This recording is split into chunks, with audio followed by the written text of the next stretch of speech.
క్రమశిక్షణ అనేది ఆర్మీలోనే మనం చూడగలుగుతాం, నేర్చుకోగలుగుతాం. ఆయా రంగాల్లో రకరకాల ఉద్యోగాలు ఉంటాయి. బ్యాంక్ ఎంప్లాయీస్ ఉంటారు, స్కూల్స్లో కాలేజెస్లో ఉద్యోగాలు చేసేవాళ్ళు ఉంటారు, కంపెనీల్లో పనిచేసే వాళ్ళు ఉంటారు. అట్ దట్ సేమ్ టైం ఆర్మీలో పనిచేసే వాళ్ళు ఉంటారు. క్రమశిక్షణ అని అనటంతో ఏ ఉద్యోగులు మనకు గుర్తొస్తారు? మిలిటరీలో ఉండే అంత డిసిప్లిన్ ప్రపంచంలో ఏ ఉద్యోగంలో కూడా మనం చూడలేం. ప్రతి క్రైస్తవుడు క్రమశిక్షణ కలిగిన క్రైస్తవుడిగా బ్రతికితే క్రమశిక్షణే నీ విజయానికి పునాది అవుతుంది. క్రమశిక్షణే నీ విజయానికి రహస్యం అవుతుంది. ప్రతి క్రైస్తవుడు తన బ్రతుకు దినాల్లో ఒక క్రమశిక్షణ కలిగిన క్రైస్తవుడిగా దేవుని సన్నిధిలో బ్రతకాలి. క్రమశిక్షణ క్రమశిక్షణ క్రమశిక్షణ అని అంటున్నారు. అసలు క్రమశిక్షణ అంటే ఏంటి? క్రమశిక్షణ అని దేన్ని అంటారు? క్రమశిక్షణ అంటే క్రమంగా ఒక పద్ధతి ప్రకారం ఒక పని చేస్తే అదే క్రమశిక్షణ. నువ్వు ఏ పని చేసినా క్రమశిక్షణ అనగా క్రమమైన పద్ధతిని పాటించడం. ఏంటి క్రమశిక్షణ? క్రమమైన పద్ధతిని పాటించటమే క్రమశిక్షణ. సింపుల్.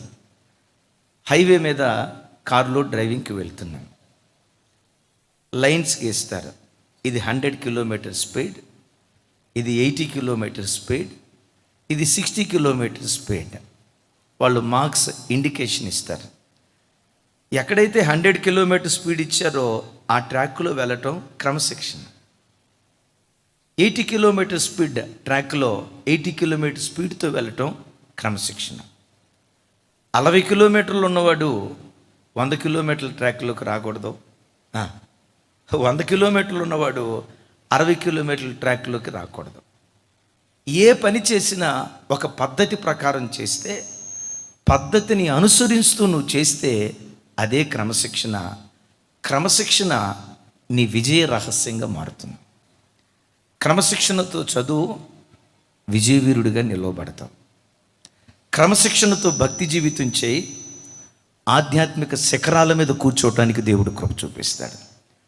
క్రమశిక్షణతో పిల్లల్ని పెంచు, చూసిన ప్రజలంతా ఈ తల్లి ధన్యురాలురా, ఈ తండ్రి ధన్యుడురా, పిల్లల్ని పెంచితే ఈ రీతిగా పెంచాలరా అని ప్రజల చేత కొనియాడబడేటట్లుగా, ప్రజల చేత దేవుని నామం ప్రస్తుతించబడేటట్లుగా ఆ క్రమశిక్షణ అంత అద్భుతమైన జీవితాన్ని ఇస్తుంది. సైనికుల దగ్గర నుంచి క్రమశిక్షణ నేర్చుకోవాలి అని మనం విన్నాం కదా. దానితో పాటు ప్రపంచ మానవాళికి క్రమశిక్షణను నేర్పేది మొట్టమొదట ఈ ప్రకృతే. ప్రకృతి క్రమశిక్షణకు నిలువుటద్దం. నాతో కలిసి ఈ మాట చెప్పండి. ప్రకృతి కొంచెం గట్టిగానమ్మా, కొంచెం ఆగండి అయ్యా, ఆగండి. ఏ ఒంటి ఊపిరోళ్ళు చెప్పినట్టు చెప్తున్నారమ్మా. భోజనం చేసి 1 సంవత్సరం అవుతున్నట్టుంది. మీరు గట్టిగా చెప్పండి. క్రమశిక్షణకు నిలువుటద్దం ఏది అక్క? ప్రకృతే. ప్రకృతిని మించిన క్రమశిక్షణ నేర్పేది మరొకటి ఏదీ లేదు. నా చిన్నప్పుడు, అంటే నేను పుట్టినప్పుడు 1975 సంవత్సరంలో సూర్యుడు తూర్పునే ఉదయించేవాడు. ఇప్పుడు నాకు 47 దాటింది. 47 సంవత్సరాల తర్వాత సూర్యుడు ఇప్పుడు పడమట ఉదయించట్లా, తూర్పునే ఉదయిస్తున్నాడు. 1975 సంవత్సరంలో సూర్యుడు ఉదయం 5-6 గంటలకల్లా పొడుచుకుంటూ వచ్చేవాడు తూర్పు దిక్కు నుండి. నా 47 సంవత్సరాల జీవితంలో ఏ రోజు కూడా ఎంత పొద్దున్నే ఏం లేద్దాంలే, ఏం 10ంటికి వద్దాంలే బయటికి అని ఏ రోజు సూర్యుడు ఆలస్యంగా ప్రకృతిలోకి వచ్చినట్లుగా నేను చూడలా. ప్రకృతి గనక క్రమశిక్షణ తప్పితే ప్రపంచానికి ప్రళయం వస్తుంది. ప్రకృతి క్రమశిక్షణను పాటిస్తుంది కనుక ప్రపంచమంతా ప్రశాంతంగా బ్రతుకుతుంది. ఈ ప్రకృతి నేర్పే ఆ క్రమశిక్షణలో ఓ ఓ ఓ శ్రేష్టమైన మాట చెప్తాను. నా చిన్నతనంలోనే కాదు, నా చిన్నతనం ప్రక్కన పెడదాం. ఇక్కడ కొంచెం వృద్ధాప్యంలో ఉన్న వాళ్ళు ఉన్నారు. ఏసురత్నం అన్నా, మీరు ఏ సంవత్సరం పుట్టారు? 2017? మా అన్న రైట్. అన్న ఏ సంవత్సరం?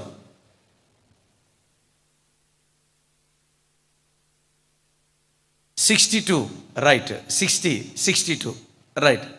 1962 సంవత్సరంలో అన్న మీరు పుట్టిన మీ చిన్నతనంలో వర్షాకాలం ఎప్పుడు స్టార్ట్ అయ్యేది? June, July. ఇప్పుడు చెప్పండి అన్న, మీ చిన్నతనంలో చలికాలం ఎప్పుడు స్టార్ట్ అయ్యేది? ఏమండి సాల్మన్ గారు, ఏ కాలంలో స్టార్ట్ అయ్యేది? అరే చెప్పండి. నవంబర్, అక్టోబర్ చివర, నవంబర్ ప్రారంభం. వేసవికాలం ఎప్పుడు స్టార్ట్ అయ్యేది? 1962లో. నువ్వు చూసావమ్మా అప్పుడు?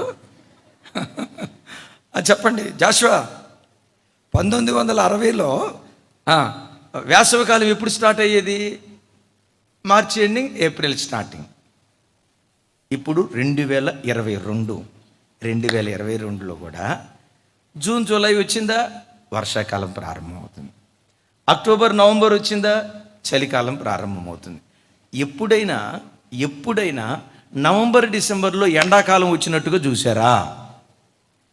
ఉదయం ప్రొద్దున్నే 5ంటికి ఉదయించాల్సిన సూర్యుడు మధ్యాహ్నం 12ంటికి వచ్చినట్లుగా ఎప్పుడైనా చూసారా?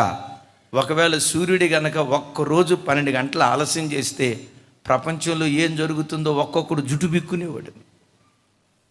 ఇంకొక మాట చెప్పమంటారా? ఈ సృష్టి ఉనికిలో ఉండటానికి, ఈ సృష్టి నేటి వరకు నిలిచి ఉండటానికి ప్రకృతి బహు క్రమశిక్షణతో ఉంది. మీరు ఎరుగుదురు కదా, భూమి తన చుట్టూతో తాను తిరుగుతూ, ఎవరి చుట్టూతో తిరుగుతుంది అమ్మా? రైట్, మీకు సైన్స్లో మంచి మార్కులే వచ్చేటట్టున్నాయి. భూమి తన చుట్టూతో తను తిరుగుతూ ఎవరి చుట్టూతో తిరుగుతుంది కదా? విచిత్రం ఏంటో తెలుసా? సూర్యుడికి భూమికి సర్టెన్ డిస్టెన్స్ ఉంది కదా. ఆ డిస్టెన్స్లో తన పరిధిలో తాను భూమి తిరుగుతుంది కదా. దేవుడు నియమించిన కక్షను వదిలి 1 కిలోమీటర్ ముందుకు వచ్చినా మంచు పర్వతాలన్నీ కరిగిపోయి భూమి అంతా నీళ్లమయమైపోద్దట. జస్ట్ 1 కిలోమీటర్ ముందుకు వచ్చినా, ఇప్పటికే కొన్ని చోట్ల సమ్మర్ వచ్చిందంటే 48 డిగ్రీల సెంటీగ్రేడ్ ఉష్ణోగ్రత చూస్తాం కదా. 1 కిలోమీటర్ సూర్యుడు 1 కిలోమీటరు భూమి సూర్యుడికి దగ్గరగా వచ్చినా కొన్ని ప్రాంతాలలో మొక్క కూడా మొలవకుండా తగలబడిపోతాయంట. సరే, కిలోమీటర్ ముందుకు కాదు, చెప్పండి అమ్మా, కిలోమీటర్ ముందుకు కాదు, 1 కిలోమీటర్ వెనక్కి వెళ్దాంలే అని 1 కిలోమీటర్ వెనక్కి వెళ్ళినా ప్రాంతాలు మంచు చేత కప్పబడి, ఇప్పటికే ఉత్తర ధ్రువం ఉన్నాయి కదా, అంటార్కిటికా, ఈ ధ్రువాలు విపరీతమైనటువంటి మంచు, నేల ఎక్కడ వెతికినా కనపడదు. 1 కిలోమీటర్ వెనక్కి వెళ్ళినా ప్రాంతాలు మంచు చేత కప్పబడతాయి. ఇప్పటికే అమెరికా కొన్ని దేశాల్లో చలికాలం వస్తే మంచు గడ్డలుగా పడుతుందట. ఇంకొక కిలోమీటర్ వెనక్కి వెళ్తే అమెరికా దేశం భూప్రపంచంలో నుంచి కొట్టివేయబడుతుంది. కొన్ని దేశాలు భూప్రపంచంలో నుంచి కొట్టివేయబడతాయి. ఇవన్నీ ఇంత క్రమంగా ఉన్నాయి కాబట్టి మానవ మనుగడ భూమి మీద కొనసాగుతూ ఉంది. Praise the Lord. ఇవన్నీ వాటి ధర్మాలు క్రమంగా, లయబద్ధంగా, క్రమబద్ధంగా నెరవేర్చబడటాన్ని బట్టి ప్రపంచమంతా ప్రశాంతంగా ఉంది. ఏ గ్రహం తన కక్షని విడిచి అటు ఇటు జరిగిందా ప్రశాంతత పోయి మొత్తం గందరగోళపు వాతావరణం, ప్రళయం కలుగుతుంది. ఈ వాక్యం వింటున్న బిడ్డలారా, ఒక విశ్వాసిగా నీవు ఎలా బ్రతకాలో నీ క్రమశిక్షణలో నువ్వు బ్రతికితే బ్రతికిన కొద్ది దినాలైనా ప్రశాంతంగా నువ్వు బ్రతుకుతావు. ఆమెన్ చెప్పండి, చెప్పాలి గట్టిగా ఆమెన్. ఒక విశ్వాసి ఎలా బ్రతకాలో బ్రతకాల్సిన రీతిలో నువ్వు బ్రతికితే బ్రతికిన దినాలంతా నెమ్మదిని అనుభవిస్తావు.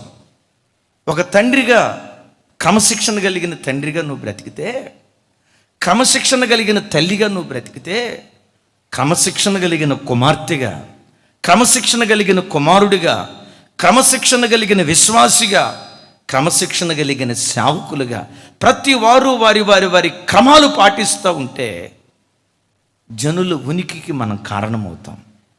ప్రపంచం ప్రశాంతంగా ఉండటానికి నీవు ఒక ఆధారమైన వ్యక్తిగా మార్చబడతావు. యేసయ్యకు మహిమ కలుగును గాక. కొంచెం గట్టిగా చెప్దాం. అయితే ఒక్క మాట చెప్తాను.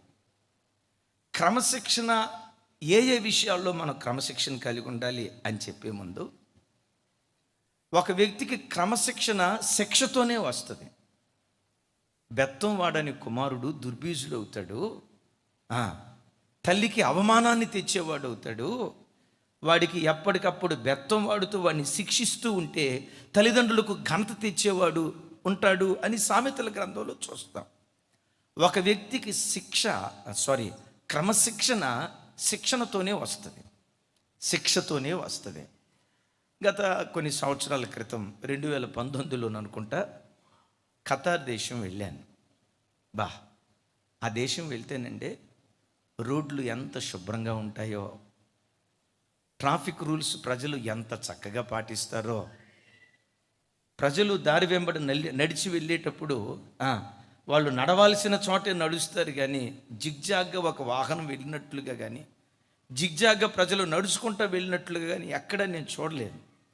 రోడ్లు ఎంత శుభ్రంగా ఉంటాయంటే, వినండి, రోడ్లు ఎంత శుభ్రంగా ఉంటాయంటే ఇస్తరాకు వేసుకోకుండానే రోడ్డు మీద భోజనం చేయొచ్చు. ఇస్తరాకు అవసరం లేదు, ఇస్తరాకు లేకుండానే ఆ తార్ రోడ్డు మీద భోజనం, అంత క్లీన్ అండ్ గ్రీన్. గ్రీన్ కాదు కానీ అంత క్లీన్గా ఉంటుంది. రమేష్ బ్రదర్ అని మన ఏలూరు బ్రదర్ నన్ను సేవకురాలిని తీసుకొని వెళ్ళారు. నేను ఒక మాట అడిగా, అన్న మన దేశంలో రోడ్లు పెద్దగా ఉన్నా ఒక్కడో ట్రాఫిక్ రూల్ పాటించడం, కానీ ఇక్కడ చూస్తే రెడ్ లైట్ వెలిగిందా చెప్పండి, రెడ్ లైట్ వెలిగిందా స్టాప్ అయిపోతున్నారు. మన దేశంలోనైతే రెడ్ లైట్ ఎరుగు, గ్రీన్ లైట్ ఎరుగు, నేను పోవాలనుకుంటే పోతా, నీ ఇష్టం అన్నట్టు పోతారు. అన్న రెడ్ లైట్ వెలిగితే ఆగుతున్నారు, ఎల్లో లైట్ వెలిగితే చూసి అటు ఇటు గమనించుకుంటూ పోతున్నారు, గ్రీన్ లైట్ వెలిగితేనే సాఫీగా వెళ్తున్నారు.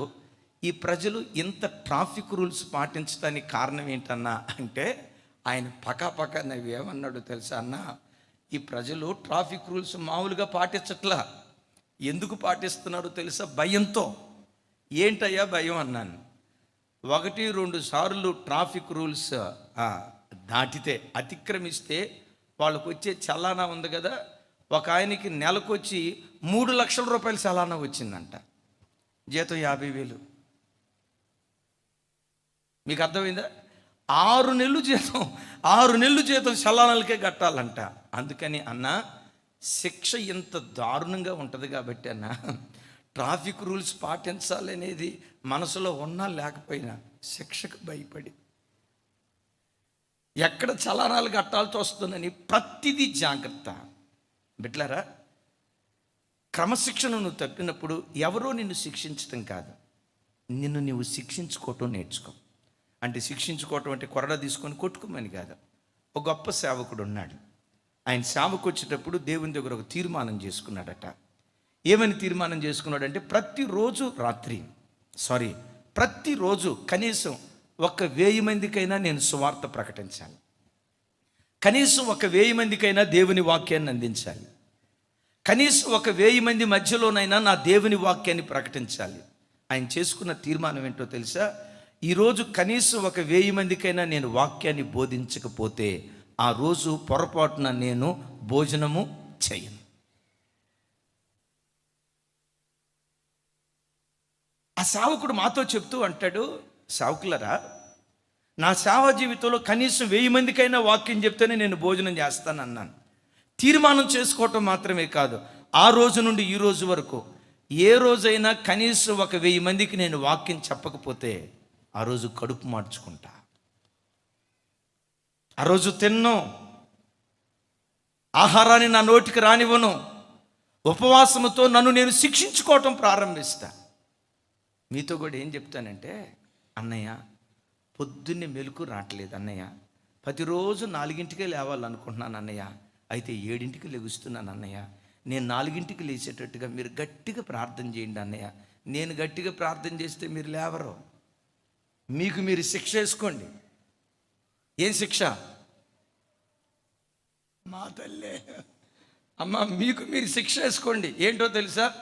ఏ రోజు ఉదయకాలం ప్రార్థనకు లెగుస్తానో, 4ంటికి ప్రార్థనకు లెగుస్తానో, 5ంటికి ప్రార్థనకు లెగుస్తానో, ఆ రోజే భోజనం చేస్తా. అమ్మ, వంట చేయనని తీర్మానం చేసుకోవద్దమ్మా, వాళ్ళ కడుపులు మాడిపోతాయి.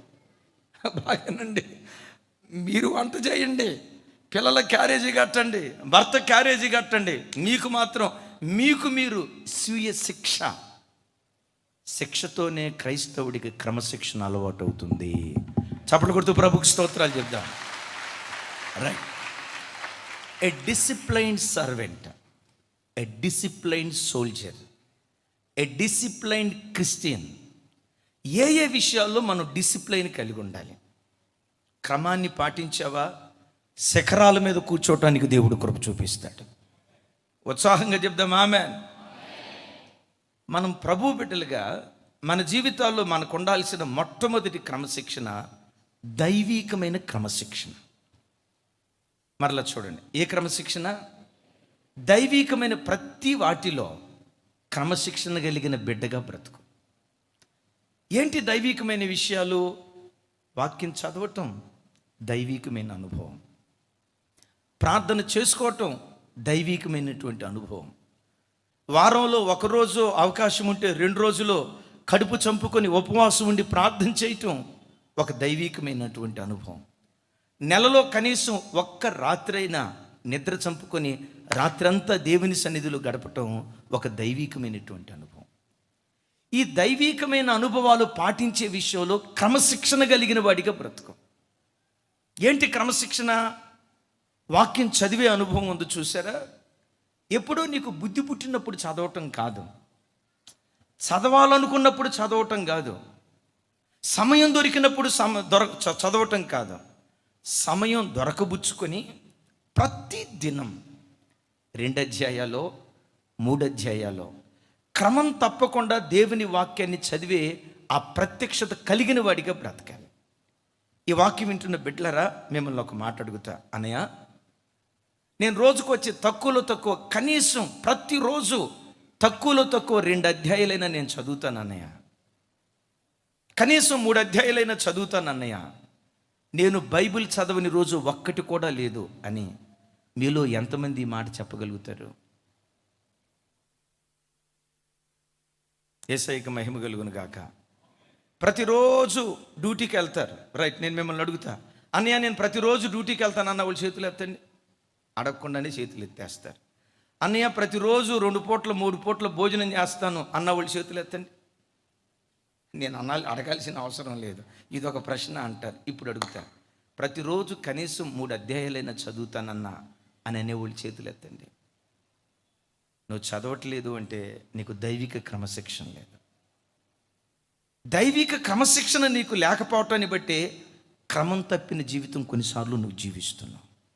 చరిత్ర పుటల్లో ఒక అద్భుతమైన మహనీయుడు ఉన్నాడు. ఆయన పేరు ద గ్రేట్ జార్జ్ ముల్లర్ గారు. ఆయన ఆధ్యాత్మికంగా బలపడిన దినాల నుంచి ఆధ్యాత్మికంగా బలపడిన దినాల నుంచి సంవత్సరానికి వచ్చి 4 పర్యాయాలు బైబిల్ అంతా చదివి పూర్తి చేసేవాడట. చరిత్రకారులు చెప్తారు, ఆయన జీవితంలో సుమారుగా 150 పర్యాయాల నుంచి 200 పర్యాయాల దాకా, అంటే 150 పర్యాయాలకు పైగా బైబిల్ అంతా చదివి పూర్తి చేశాడట. సంవత్సరానికి వచ్చేసరికి 4 సార్లు బైబిల్ చదివి పూర్తి చేస్తాడట. ఏమనుకోవద్దు, ఇప్పుడు అడుగుతా, మీ జీవితంలో కనీసం ఒక్కసారైనా నేను బైబిల్ చదివి పూర్తి చేశా, ఆదికాండం నుంచి ప్రకటన గ్రంథం వరకు కనీసం ఒక్కసారైనా నేను చదివి పూర్తి చేశాను అన్న వాళ్ళు చేతులు ఎత్తండి. చేతులు ఎత్తని భక్త మహాశైలారా, చర్చి పైకెక్కి హైదరాబాద్ చూడండి, విచిత్రం ఏంటో తెలుసా, ఆయన 100వ బైబిల్ చదువుతున్నప్పుడు కొంతమంది దైవభక్తి కలిగిన వాళ్ళు వచ్చారు. అయ్యా జార్జ్ ముల్లర్ గారు, 100 సార్లు బైబిల్ మీరు చదివారు కదా, బైబిల్లో మీకున్న జ్ఞానం ఎంత అంటే ఆయన నవ్వుతూ అన్నాడు కదా, సముద్రంలో నీటి చుక్క ఎంతో బైబిల్ పట్ల నాకున్న జ్ఞానం అంతా అన్నాడు. 100 సార్లు చదివిన వాడు బైబిల్లో నీకున్న జ్ఞానం ఎంత అంటే సముద్రంలో నీటి చుక్క ఎంతో అంతే అన్నాడంటే, కనీసం ఒక్కసారి కూడా నీ జీవితంలో బైబిల్ చదవలేదంటే నీ ఆధ్యాత్మిక జీవితం ఎంత భ్రష్టుబట్టిన స్థితిలో ఉందో, ఎంత క్రమహీనతతో నువ్వు బ్రతుకుతున్నావో. కనీసం రోజుకొచ్చి 3 అధ్యాయాలైనా నీ బ్రతుకులో నువ్వు చదవలేదు అంటే ఆధ్యాత్మిక క్రమశిక్షణ నీకు లేదు, దైవికమైన క్రమశిక్షణ నీకు లేదు. ఆదివారం చర్చికి వచ్చి ఉండొచ్చు, దశంభాగం ఇచ్చి ఉండొచ్చు, మందిరంలో నువ్వు పరిచర్య చేస్తూ ఉండి ఉండొచ్చు. ఇవన్నీ నీకున్న వ్యక్తిగత దైవికమైన క్రమశిక్షణ నీకు లేకపోతే దేవునిలో క్రమంగా నువ్వు బ్రతకలేవు. ఎంత గొప్ప సంఘానికి వచ్చినా, అది ఎమాన్యుయల్ సంఘమా, మరొక సంఘమా, నీకంటూ వ్యక్తిగతంగా దైవిక క్రమశిక్షణ లేకపోతే తీర్మానం చేసుకుందాం. బిడ్డలారా, రోజుకొచ్చి కనీసం 3 అధ్యాయాలైనా నేను చదువుతా. ఇక ప్రార్థన జీవితం ఉంది కదా, పరిశుద్ధ గ్రంథమైన బైబిల్లో ప్రార్థన క్రమశిక్షణ అని అనటంతో తప్పకుండా 2 పేర్లు గుర్తొస్తాయి. ఒకరు దావీదు మహాశయుడు, మరొక ఆయన దానియేలు మహాశయుడు. దావీదు గారు ఏమంటారు తెలుసా, దేవా ప్రతి సాయంత్రం, ప్రతి ఉదయం, ప్రతి మధ్యాహ్నం దినానికి 3 మార్లు నీ సన్నిధిలో ప్రార్థిస్తున్నానయ్యా. నీవు నాకు ఇచ్చిన నీ ధర్మ విధులను బట్టి దినమునకు 7 మార్లు నేను స్తుతిస్తున్నానయ్యా. చప్పట్లు కొడుతూ స్తోత్రాలు చెప్పు. దైవికమైన క్రమశిక్షణ చూడండి, దైవికమైన క్రమశిక్షణ ఏమంటాడు, దేవా దినానికి వచ్చి 3 మార్లు నీ సన్నిధిలో ప్రార్థిస్తున్నాను. ప్రతి సాయంత్రం, ప్రతి ఉదయం, ప్రతి మధ్యాహ్నం, దినమునకు వచ్చి 3 మార్లు నీ సన్నిధిలో నేను ప్రార్థిస్తున్నానయ్యా. ఇది నేను మీ సన్నిధిలో పెట్టుకున్న క్రమశిక్షణ. ప్రార్థన చేయకూడదు అనే శాసనం బయలుదేరిన భక్తుడైన దావీదు ప్రతి ఉదయం, ప్రతి మధ్యాహ్నం, ప్రతి సాయంత్రం, దినమునకు పగటిపూట 3 మార్లు ప్రార్థన చేసేవాడు. నా ప్రభు బిడ్డలారా, మిమ్మల్ని అడుగుతా, మీ ప్రార్థన జీవితం ఎలా ఉంది? దేవుడు నీకు ఇచ్చిన 24 గంటల కాల వ్యవధిలో, అయ్యా నా వైపు చూడండి దేవదత్తన, దేవుడు మీకు ఇచ్చిన 24 గంటల కాల వ్యవధిలో 12 గంటలు డ్యూటీ చేశారు. Praise the lord. 12 గంటలు డ్యూటీ చేసిన మీరు కనీసం 1:20 నిమిషాలైనా దేవుని సన్నిధిలో మోకరించి మీరు వ్యక్తిగతంగా ప్రార్థన చేసుకున్నారా? ప్రతి క్రైస్తవుడు 24 గంటల కాల వ్యవధిలో దేవుడు నీకు ఇచ్చిన సమయంలో కూడా దశాంశం దేవునికి ఇవ్వాలి. దేవునికి దశాంశం ఇచ్చే అనుభవం నీకు సమయంలో దశాంశం ఇచ్చే అనుభవం నీకు లేకపోతే నీ ఆత్మీయ జీవితం గాడి తప్పిద్ది సుమే. దైవికమైన క్రమంలో నుంచి నువ్వు తొలగిపోతావు, దైవికమైన క్రమశిక్షణలో నుంచి నువ్వు తొలగిపోతావు అనేది వాస్తవం. దానియేలు రోజుకొచ్చి 3 మార్లు ప్రార్థించేవాడు. భక్తుడైన దావీదు గారు రోజుకొచ్చి 3 మార్లు ప్రార్థిస్తూ 7 మార్లు దేవుని స్తుతించేవాడు. విచిత్రం ఏంటో తెలుసా, ఒక్క దినానికి వచ్చి 10 మార్లు దేవుని ఎదుర్కొనేవాడు. అమ్మ ఎన్ని మార్లు ఎప్పటికీ? ఒక్క రోజుకొచ్చి 10 మార్లు దేవుణ్ణి ఎదుర్కొనేవాడు. నేనంట, మీరు అనొచ్చు, నిజమేనండి దావీదు గారి కంటే పని పాటే ఉంది, మేము చాలా బిజీ కదా. 12 సంసారం. ఎంతమ్మా 12 సంసారం? 2 పిల్లలు, 1 భర్త. 12 సంసారం అంట. ఏంటమ్మా ఇంట్లో పని? ఏముందన్నయ్య, కిచెన్. ఒక ఆయన వచ్చి చెప్తున్నాడు, అన్నయ్య ఒక చోట మీటింగ్కి వెళ్తే మా ఆవిడ మారేటట్టు ప్రార్థన చేయండి అన్నయ్య. అసలు ఈ మనిషి పుట్టకి ఎందుకు పుట్టాను అనే కంటే కూడా ఈ మగోడు పుట్టకి ఆయన అన్నమాట, మీరెవరు నా వైపు సీరియస్గా చూడొద్దు. ఈ మగోడు పుట్టకి ఎందుకు పుట్టారో నాకు అర్థం కావట్లేదు అన్నయ్య అన్నాడు. ఏమిరా బాబు ఎంతలో పెద్ద మాట అన్నావు, ఏమైంది నీకంటే, అన్నయ్య ఉదయం ఎప్పుడో 8ంటికి వెళ్తాను అన్నయ్య, రెక్కల మొక్కలు చేసుకొని కంపెనీలో కష్టపడతాను అన్నయ్య, సాయంత్రం ఇంటికి వచ్చేసరికల్లా అమ్మగారు మంచం మీదే వండుకొని ఉంటుంది అన్నయ్య. హాస్పిటల్లో బెడ్ అయిన అప్పుడప్పుడు ఖాళీ ఉంటుంది, కానీ మా మగ మహారాజులు చక్కగా నవ్వుకుంటున్నారు. వినండి, హాస్పిటల్లో బెడ్ అయినా ఖాళీగా ఉంటుందేమో, కానీ మా ఇంట్లో బెడ్ మీద సరే పండుకుంటే నేనేమన్నా అన్నయ్య, డ్యూటీ నుంచి రావటంతో అంటది, అయ్యో ఓ అయ్యా కాళ్ళు లాగుతున్నాయి నొక్కవా. నేనే పని చేసి అలిసిపోయి కాళ్ళ నొప్పితో వచ్చి ఇదేమైనా నొక్కిద్దేమో అనుకుంటే మంచం మీద వండుకొని అంటది, కాస్త కాళ్ళు నొక్కవా. అయ్యా ఆ డ్యూటీ కంటే ఈ డ్యూటీ ఎక్కువైపోయింది అయ్యా. ఎట్లాంటి సోమరిపోతే ఆడవాళ్ళు ఎవరైనా ఉంటే ఒకసారి చేతులు ఎత్తి గట్టిగా అల్లి చెప్దాం, హల్లెలూయా. మీరు అసలే హైదరాబాద్ వాళ్ళు. ఆరోగ్యం బాగాక బిడ్డలరా అనారోగ్యంగా ఉండే దినాలు ఉంటాయి. ఒకరికొకరు పరిచర్య చేసుకోవాలి, ఇది దేవుడు మనకిచ్చిన బంధం. అయితే గమనించండి, సోమరిపోతాను నీకు ఉండకూడదు. భక్తుడు అంటాడు, దినమునకు 3 మార్లు ప్రార్థిస్తున్నాను, 7 మార్లు స్తుతిస్తున్నాను, యేసయ్యకి మహిమ కలుగును గాక. బిడ్డలారా ఒక క్రమశిక్షణ నేర్చుకోండి. కనీసం రోజుకొచ్చి తక్కువ ఉదయం ఒక అర్ధగంట, సాయంత్రం ఒక అర్ధగంట, రోజుకొచ్చి కనీసం 1 గంట అయినా దేవుని సన్నిధిలో నేను ప్రార్థన చేయాలి. ఇక వాక్య ధ్యానం వేరు, కుటుంబారాధన వేరు. సోమవారం నుంచి ఆదివారం వరకు వారంలో ఒక్కరోజు కడుపు చంపుకుని ఉపవాసం ఉండు. క్రమశిక్షణ ఇది, క్రమశిక్షణ. దేవా సోమవారం బుధవారం, సోమవారం మంగళవారం బుధవారం గురువారం తింటానయ్యా, శుక్రవారం మాత్రం కడుపు చంపుకుంటానయ్యా, శనివారం మాత్రం కడుపు చంపుకుంటానయ్యా, బుధవారం మాత్రం కడుపు చంపుకుంటానయ్యా. ఈ క్రమశిక్షణ ఉపవాసంలో కూడా నువ్వు పాటించేదానిగా ఉండాలి. ఈ దైవికమైన క్రమశిక్షణ మనలో ఉంటే, బాగా ఈ మాట వినండి, దైవికమైన క్రమశిక్షణ నీ ఆధ్యాత్మిక జీవితంలో ఉంటే ఎక్కడున్నా ఏ ప్రాంతంలో ఉన్నా ఒలీవ మొక్కలాగా దేవుని సన్నిధిలో ఎదుగుతూ ఉంటావు. నీ భక్తి రోజు రోజుకు వర్ధిల్లటానికి దేవుడు కృప చూపిస్తాడు.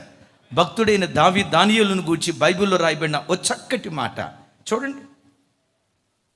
అందరూ చూడండి, దానియేలు గ్రంథం 6వ అధ్యాయం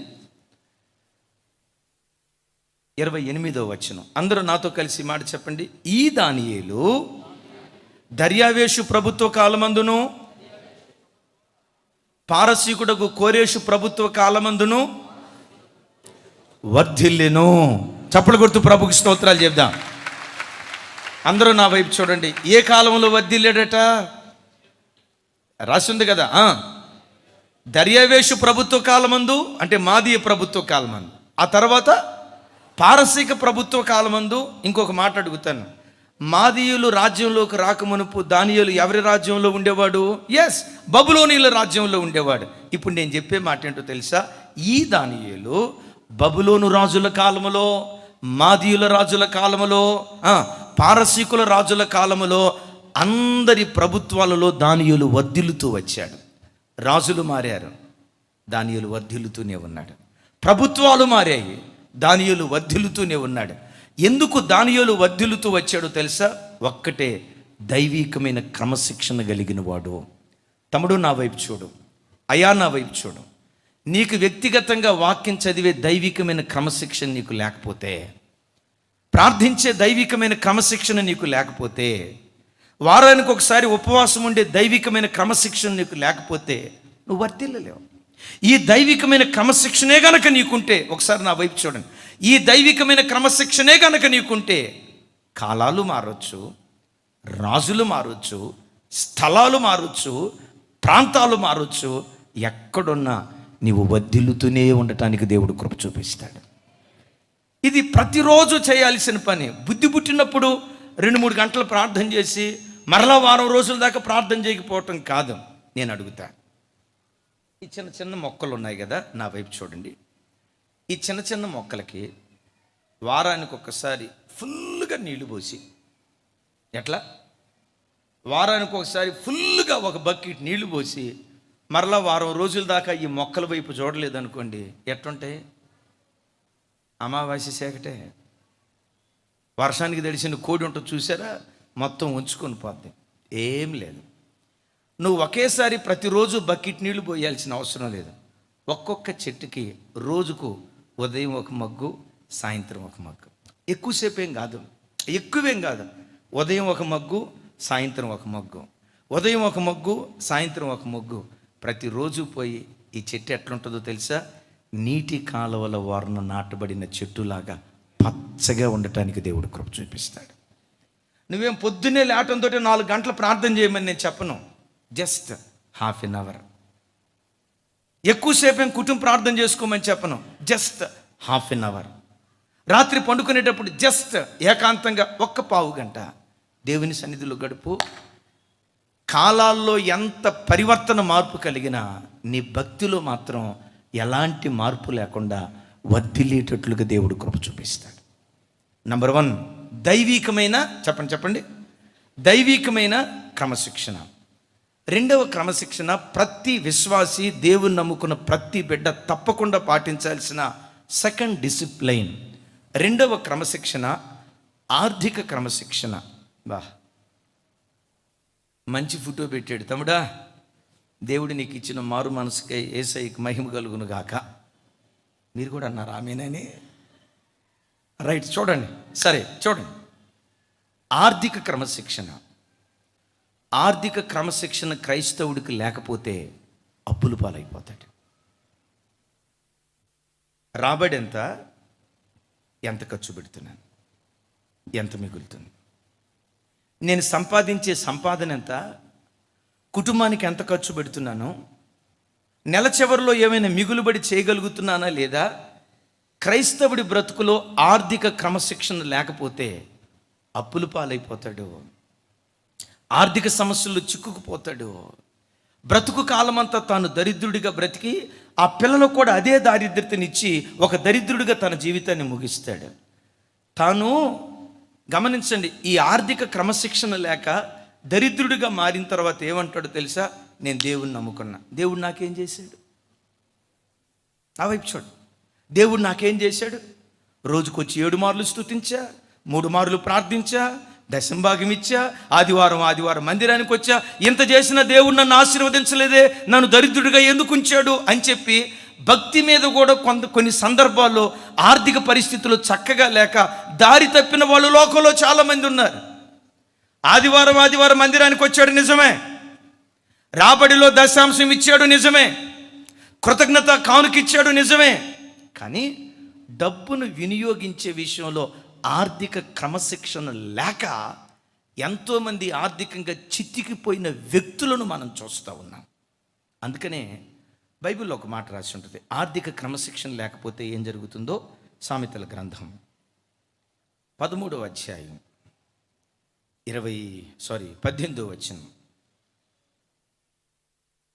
నాతో కలిసి, శిక్షను ఉపేక్షించువానికి అవమాన దారిద్ర్యతలు ప్రాప్తించును. నా వైపు చూడండి, నాతో కలిసి ఇంకొకసారి ఈ మాట చెప్పండి.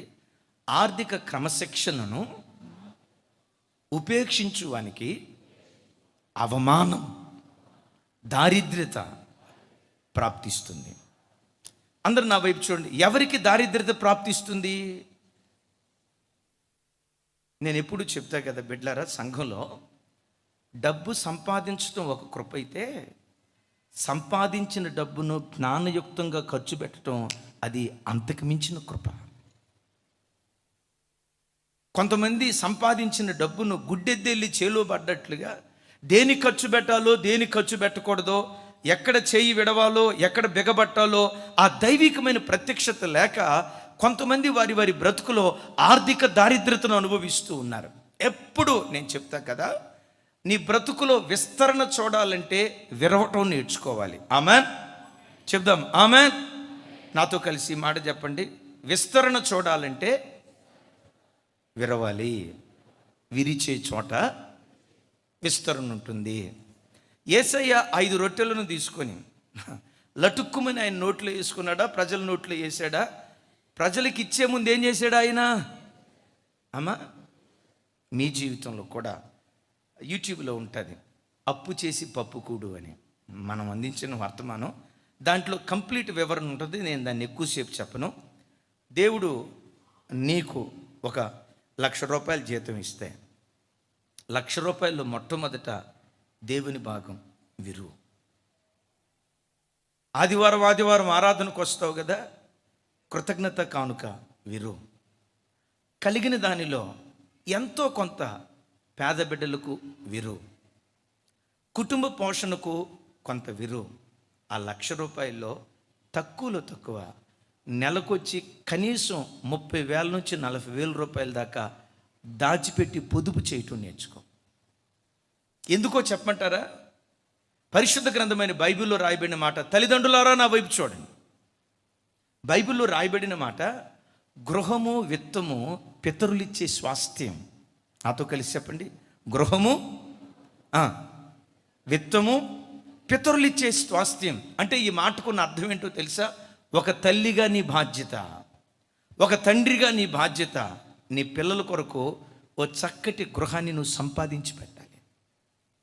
వెళ్తూ వెళ్తూ వాళ్ళకి అప్పులు మిగల్చొద్దు, వెళ్తూ వెళ్తూ వాళ్ళని అప్పుల ఊబిలోకి నువ్వు నెట్టొద్దు. గృహము విత్తము పితరులిచ్చే స్వాస్థ్యం అని పాత నిబంధనలో రాయబడింది కదా. మీరు అనుకోవచ్చు, ఏమంటే అది పాత నిబంధనలో రాయబడింది కదా, యేసు ప్రభు వారు భూమి మీద ధనమును, ఈ మాటలు బాగా గుర్తుంటాయి, భూమి మీద ధనం కూర్చుకోవద్దు అన్నాడు కదా. ధనం కూర్చుకోవద్దు అన్నాడు నిజమే, ధనాపేక్ష ఉండకూడదు, కానీ పిల్లల కొరకు గృహాన్ని విత్తాన్ని సంపాదించి పెట్టొద్దు అని దేవుడు అనలేదు. క్రొత్త నిబంధనలో అపోస్తులైన పౌలు గారు కూడా కొరింథీ సంఘానికి ఉత్తరం రాస్తూ ఓ చక్కటి మాట అంటాడు. చూడండి, కొరింథీలకు రాసిన 2వ పత్రిక 12వ అధ్యాయం 14వ వచనం. నెక్స్ట్ తర్వాత వచనం ఉంటుంది కదా. నాతో కలిసి అందరూ చెప్పండి, పిల్లలు తల్లిదండ్రుల కొరకు కాదు, తల్లిదండ్రులే పిల్లల కొరకు ఆస్తి కూర్చ తగినది కదా. మరొకసారి, పిల్లలు తల్లిదండ్రుల కొరకు కాదు, తల్లిదండ్రులే పిల్లల కొరకు, అందరూ చెప్పండి, పిల్లల కొరకు ఆస్తిని సమకూర్చవలెను కదా. అంటే నా వైపు చూడండి, తండ్రులారా నా వైపు చూడండి. ఒక తండ్రిగా నీ బాధ్యత, ఒక తండ్రిగా నీ బాధ్యత, నువ్వు వెళ్తూ వెళ్తూ నీ పిల్లలకు ఓ సొంత గృహాన్ని సంపాదించి పెట్టి వెళ్ళాలి. అది నీ బాధ్యత.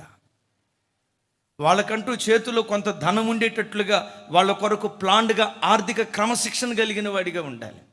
ఆ మధ్య ఒక ఆయన అన్నాడు, మా నాన్న నాకేమీ లేదన్నా, అందుకని నేను కూడా మహాత్ముడురా నాయనను, మహాత్ముడివి. మరి మీ నాయనే నీకేమి ఇకపోతే మరి మీ నాన్న దగ్గర నుంచి నువ్వు నేర్చుకున్నావు కదా పాఠం. మా నాన్న ఆర్థిక క్రమశిక్షణ లేకపోవటాన్ని బట్టి నా చేతిలో చెప్పుకూడు పట్టాడు. నా తండ్రి నాకు చేసినట్లుగా నా పిల్లలకు నేను చేయకూడదు అనే దైవిక ప్రత్యక్షత నీకు ఉండాలి కదా. అపోస్తుడైన పౌలు గారు క్రొత్త నిబంధనలో అంటున్నాడు, పిల్లలు తల్లిదండ్రుల కొరకు కాదు, తల్లిదండ్రులే పిల్లలకు ఆస్తిని సమకూర్చవలెను కదా అంటాడు. బిడ్డలరా, పొదుపు నేర్చుకో, ఆర్థిక క్రమశిక్షణ నేర్చుకో, ఆదాయానికి మించిన ఖర్చు ఎప్పుడు జీవితంలో పెట్టకో. చాలాసార్లు చెప్పే కదా, ఒక తమ్ముడు నా దగ్గరికి ఫోన్ తీసుకొచ్చాడు, అన్నయ్య కొత్త ఫోన్ అన్నయ్య, గట్టిగా ప్రార్థన చేయండి అన్నయ్య. ఫోన్ కొరకు ఏం ప్రార్థన చేయమంటారా? దొంగల చేతిలో పడకుండానా, కింద పడి పగిలిపోకుండానా? అన్నయ్య ఇది చాలా ఖరీదైన ఫోన్ అన్నయ్య అని తీసాడు. ఆడు ఫోన్ చూస్తే నా జీవితంలో అట్లాంటి ఫోన్ ఎక్కడా నేను చూడలా, అంత అద్భుతమైన ఫోను. ఎంతరా తమ్ముడు అన్న? ఎంత అన్నా? 35 అన్నా. 30,000 35,000 ఎంతో చెప్పాడు. 35,000 అన్నా అన్నాడు. నీ నెల జీతం ఎంతరా అన్న? 12,000 అన్నా అన్నాడు. 12,000 అన్నా అన్నాడు. నీ జీతం 12,000, నువ్వు వాడే సెల్ ఫోన్ 35,000. వరే తర్వాత బోడిగుండే నీకు మిగిలేదు. నేను ఎందుకు ఈ మాట చెప్తున్నాను తెలుసా? ఆర్థిక క్రమశిక్షణ క్రైస్తవుడికి లేక తన స్వయం కృతాపరాధం వలన తాను తప్పు చేసి దరిద్రుడైపోయి, క్రైస్తవులుగా మనకుండే ఒక అలవాటు ఏంటో తెలుసా? ఏ కష్టం మన ఇంట్లో వచ్చినా దేవుడు నాకేం చేశాడు, ఈడు దేవునికి చేసింది ఏమీ లేదు, దరిద్రం. ఏ చిన్న కష్టం వచ్చినా మనమనే దేవుడిని, పాపం ఆయనే మనకు అలుసుగా దొరుకుతున్నాడు, ఏం చేద్దాం? ప్రతి క్రైస్తవుడు ఆర్థిక క్రమశిక్షణ నేర్చుకోవాలి. మీకు ఒక మాట చెప్తా. ఈ సువిశాలమైన మందిరం ఉంది కదా, ఎక్కడ ఏ స్థలాలు కొనాలన్నా దేవుని కృప నాకు కానీ, దైవ సేవకురాలకు కానీ, మాతో పాటు సేవకు వచ్చిన పిల్లలకు కానీ దేవుని కృప ఆర్థిక విషయంలో ఎంత క్రమశిక్షణో ప్రభు దీనికి సాక్షి. మాకు దేవుడు 100 రూపాయలు ఇస్తే, నీకు తెలుసా, 100 రూపాయల్లో 2 రూపాయలే మా కొరకు ఖర్చు పెట్టుకుంటాం, మా తిండి కొరకు. కానీ ఆ తిండి మ్యాక్సిమం అంతా బయటే. బట్టలు కూడా దరిదాపుగా ఇక గిన్నె నుండి పొంగి పొరులుతాం. మా అవసరతల కోసం మేము ఖర్చు పెట్టేది చాలా తక్కువే. నేనంట 100 రూపాయలు దేవుడు మాకు ఇస్తే 2 రూపాయలే, బహుశా 2 రూపాయల కంటే తక్కువే, 2 రూపాయలే మా కొరకు ఖర్చు పెడతాం. దేవుని ఎదుట అతిశయంగా ఒక మాట చెప్పగలుగుతా. విలియం కోల్గేట్ తన రాబడిలో 10% తాను ఉంచుకొని 90% దేవునికి ఇచ్చేవాడంట. ఈ విషయంలో మాత్రం యేసయ్య దగ్గర నాకు చాలా అతిశయం ఉంది. కోల్గేట్ 90 ఇస్తే మేము సేవకులుగా 98% దేవుని పరిచర్యకు ఖర్చు పెడతాం. అమెరికాలో, ఇతర దేశాల్లో మన లైవ్ చూసే బెడ్లో నాకు కానుక పంపిస్తే కొంతమంది అంటారు, అన్నయ్య ఈ డబ్బు మీ పర్సనల్కే వాడుకోండి అన్నయ్య. పాపం వాళ్ళు నన్ను ప్రేమించి మీ పర్సనల్కే వాడుకోండి అన్నయ్య, దీన్ని సేవకూడదు అన్నయ్య, మీ వ్యక్తిగత అవసరాల కోసమే వాడుకోండి అన్నయ్య అని స్టార్టింగ్లో చెప్పేవాళ్ళమ్మా. నేను వాళ్ళు అన్నప్పుడు అట్లాగే ఇది మాత్రం నా పర్సనలే అని చెప్పేవాడిని. డబ్బులు వాళ్ళు పంపించిన తర్వాత నాకున్న పర్సనల్ ఏంటి? ఏమండి, వాడికి డైపర్ కొనాలి, ఆ బాధ లేదు. వాడిని ఉయ్యాల్లో ఓపాలి, ఆ బాధ లేదు. మా కోసం ఎంత దాచిపెట్టావు అని అడిగేవాడు లేడు. ఇంకా మనకు పర్సనల్ ఏముంది? అరే మనకు పర్సనల్ ఏముంది? దేవుని పనికి మించిన వ్యక్తిగత అవసరత మనకంటూ ఏది లేదు కదా అని చెప్పి దూరదేశాల నుంచి ఎవరు పంపించినా ఆ డబ్బులతో పరిచర్యకే వాడతాం. దేవుని కృప ప్రతి విషయంలో ఫినాన్స్ డిసిప్లైన్, ఆర్థిక క్రమశిక్షణే దేవుని కృప. ఎక్కడ ప్రజల దగ్గర నుంచి ఆశించకుండా దేవుని కృపలో పరిచర్య సాగటానికి దేవుడు సహాయం చేశాడు. యేసయ్యకి మహిమ కలుగును గాక.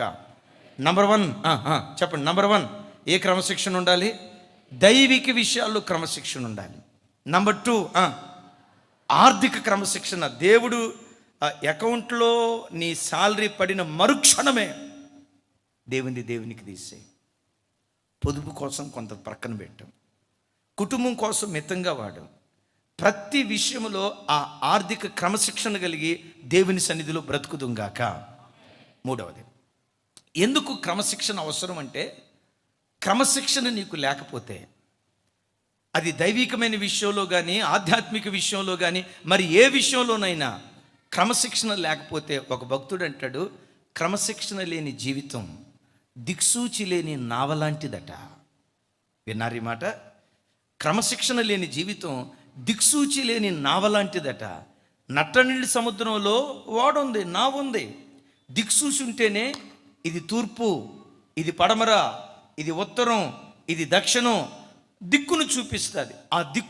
ఆ దిక్సూచే మన దగ్గర లేకపోతే నట్టనడి సముద్రంలో నావ ఎటు వెళుతుందో ఎవడికి అర్థం కాదు, గందరగోళం. క్రమశిక్షణ నీకు లేకపోతే నీ బ్రతుకు కూడా లోకమనే ఈ సముద్రంలో గందరగోళంలో పడిపోయే ప్రమాదం ఉంది. 3వది అద్భుతం, వ్యక్తిగత క్రమశిక్షణ. ఏంటి వ్యక్తిగత క్రమశిక్షణ?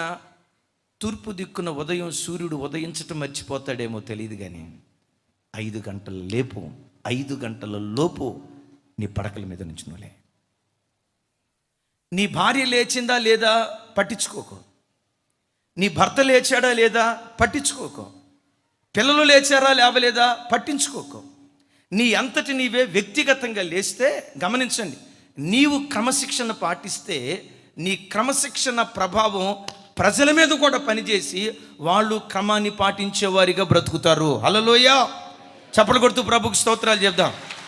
మరలా ఈ మాట బాగా గమనించండి. నీవు క్రమశిక్షణ పాటిస్తే, తండ్రి నీవు క్రమశిక్షణ పాటిస్తే, తల్లి నీవు క్రమశిక్షణ పాటిస్తే, తండ్రిగా బ్రతకాల్సిన రీతిలో నువ్వు బ్రతుకుతూ నీ పిల్లలకు చూపిస్తే అదే నీ పిల్లలకు స్ఫూర్తి. నా వైపు చూడండి. సూర్యుడు పొద్దున్నే మన దగ్గరకు వచ్చి, ఒరే అబ్బాయి లే, నిద్రలే నిద్రలే అని రోజు మనల్ని లేపుతాడా? మనం లేపడం. చెప్పండి అమ్మ గట్టిగా. ఆయనే లేచుకుంటా బయటకు వస్తాడు. ఇక ఆయన లేచాడంటే అంటారు కదా, రై దొన్నపోత తెల్లారిందిలే. ఆ సూర్యుడి క్రమశిక్షణ ప్రజలందరికీ క్రమశిక్షణ నేర్పుతుంది. తాను క్రమశిక్షణతో ఉన్నాడు. ఏంటి? ఉదయం అవటంతో ఉదయిస్తూ బయటకు వస్తాడు. ఉదయించిన వెంటనే అప్పటి వరకు నిద్రమత్తులో ఉన్నవాడు కూడా తెల్లారిందిలేండి తెల్లారిందిలేండి తెల్లారిందిలేండి తెల్లారిందిలేండి, సూర్యుడే మనకొచ్చి లెండి లెండి అని చెప్పడు. అతని క్రమశిక్షణే మనకు ఒక గొప్ప పాఠంగా మారిపోయింది. అమ్మా నా వైపు చూడు. ఓ తండ్రి, ఒక తండ్రిగా నిద్రపోతూ కాకుండా, సోమరిపోతూ కాకుండా, తిండిపోతూ కాకుండా, ఇంకే బోతులు ఉన్నాయో నాకు తెలియదు. ఇంకేమున్నాయమ్మా? తిండిపోతూ, తిట్టుబోతూ, నిద్రపోతూ, తాగుబోతూ, ఇంకేమున్నాయమ్మా? ఇదే ఎక్కువైపోయిందిలే అన్న అంటారా? రైట్, చూడండి. ఒక తండ్రిగా నువ్వు ఆ రీతిగా ఉండకుండా, తండ్రిగా నువ్వు 4ంటికిలే 5ంటికిలే, ఓ గంట ఏకాంతంగా దేవుని సన్నిధిలో ప్రార్థన చేస్తూ వ్యక్తిగత క్రమశిక్షణ నువ్వు కలిగి ఉండు. నీ పిల్లలు ఈరోజు మారకపోవచ్చు, నిన్న మారకపోవచ్చు, రేపు మారకపోవచ్చు. ఒకరోజు వస్తుంది, నీ ప్రభావం తప్పకుండా బిడ్డల మీద పనిచేస్తుంది. తెలియకుండానే వాడు లేవటానికి దేవుడు కృప చూపిస్తాడు. నువ్వు ఒక వ్యక్తిగత క్రమశిక్షణ నేర్చుకో. ఏంటో తెలుసా? ప్రతి క్రైస్తవుడికి ఉండాల్సిన వ్యక్తిగత క్రమశిక్షణ. దేవా, నేను పడకల మీద నుంచి లేవటంతో నా నాలుక మొట్టమొదట మీతో మాట్లాడాలి. నా మొట్టమొదటి మాట మీతో ప్రారంభం కావాలి. లేవటంతో నా కళ్ళు నీ వాక్యాన్ని చదవాలి. ఇది వ్యక్తిగత డిసిప్లైన్. నీ పిల్లలకు చెప్పు, రే నాయనా, నాతో ఎవరు మాట్లాడొద్దు, నేను మాట్లాడతా దేవునితో మాట్లాడిన తర్వాతే. వార్తాపత్రిక నా దగ్గరికి తీసుకురావద్దు. పొద్దున్నే లేవటంతో వాట్సాప్ మెసేజ్లు ఏమొచ్చాయి, వాట్సాప్ మెసేజ్లు చదవద్దు. వ్యక్తిగత క్రమశిక్షణ. ఏంటా క్రమశిక్షణ? లేవటంతో నా కన్నులు దేవుని ధర్మశాస్త్రాన్ని వెతకాలి. లేవటంతో నా కంఠధ్వని, నా మాట మొట్టమొదటి దేవునితో మాట్లాడాలి. అసలు చూడు, నీవు అలా బ్రతికితే అసలు నీ ఇంటి వాతావరణం కానీ, నీ ఇంటి నిలుబడి చేసి ఆత్మీయ ప్రసన్నత కానీ ఎంత ప్రశాంతంగా, ఎంత ప్రసన్నతతో ఉంటుందో నోటి మాటలతో చెప్పలేం. వాటన్నిటికి మించి వ్యక్తిగతంగా సమయాన్ని సద్వినియోగం చేసుకునే విషయంలో, వ్యక్తిగతంగా సెల్ ఫోన్కి ఎంత సమయం వాడాలి రాజు? ఫోన్ అనేక మందికి ఈ సెల్ నిజంగా సెల్ అయిపోయింది. సెల్ అమ్మా, మా తల్లే ఏమైపోయింది? ఎక్కడ కూర్చున్నా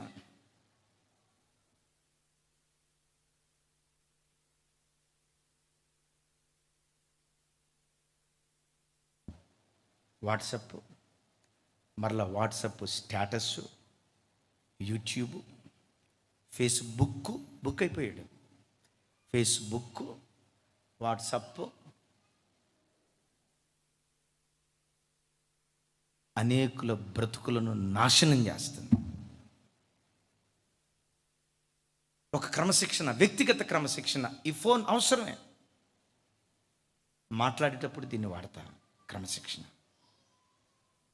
యూట్యూబ్లో దేవుని వాక్యం వచ్చేటప్పుడే దీన్ని పట్టుకుంటా. క్రమశిక్షణ. లేదు, సోషల్ మీడియాతో కొంచెం గడపాలనుకుంటున్నానా, ఒక అర్ధగంట, ఒక పావు గంట. ఇక దాటి 30 గంట, గంట, గంటన్నర, 2 గంటలు ఫోన్తో నువ్వు గడిపేవంటే కొంచెం ఘాటుగా చెప్తా, నీవెవడివో తెలుసా? క్రమశిక్షణ లేనోడివి. నీ బ్రతుకునకు ఏ క్రమశిక్షణ లేదు. క్రమశిక్షణ లేనివాడు క్రమం తప్పిన బ్రతుకుతాడు. వాక్యం వింటున్న బిడ్డలారా, సెల్ ఫోన్ వాడు అవసరం, నిత్య జీవితంలో ఇది అవసరం. కానీ శృతి మించి అనవసరమైన వాటిని చూస్తూ లోకోపు వార్తలు వింటూ గంటల తరబడి దాని దగ్గర నువ్వు గడిపితే, సెల్ ఫోన్ వాడే విషయంలో క్రమశిక్షణ నీకు లేకపోతే, నియంత్రణ నీకు లేకపోతే, క్రమాన్ని పాటించని వాడివైతే క్రమం తప్పిన బ్రతుకులోకి వెళ్ళే ప్రమాదం ఉంటుంది. జాగ్రత్త. ఈరోజు దేవుని దగ్గర ఒక తీర్మానం చేసుకోండి. ప్రభా, ఫోన్ అవసరమే, దైనందిన జీవితంలో అవసరమే. కానీ ఒకటి అడుగు, అర్ధగంట కంటే ఎక్కువగా సోషల్ మీడియా దగ్గర గడపనయ్యా. వాక్యమా? గంటలు వింటా. ఫోన్లో బైబిల్ చదువుకోవటమా? గంటలు బైబిల్ చదువుకుంటా. అవసరమైనంత వరకు మాట్లాడతా. ఫోన్ వాడేటప్పుడు కూడా అమ్మ చూడండి అంటాడు కదా పౌలు గారు, అవసరమును బట్టి వినువాడికి మేలు కలుగునట్లు కృపాసహితమైన మాటలే మీ నోట రావాలి. కానీ డబ్బాల్లో రాళ్ళు వేసినట్టుగా లొడలోడా ఇంటి పక్క వాళ్ళకి ఫోన్ చేసి, అక్క ఏం కూర? ఎండు చేపల గోంగూర, అందులో టమాటాలు వేసారా?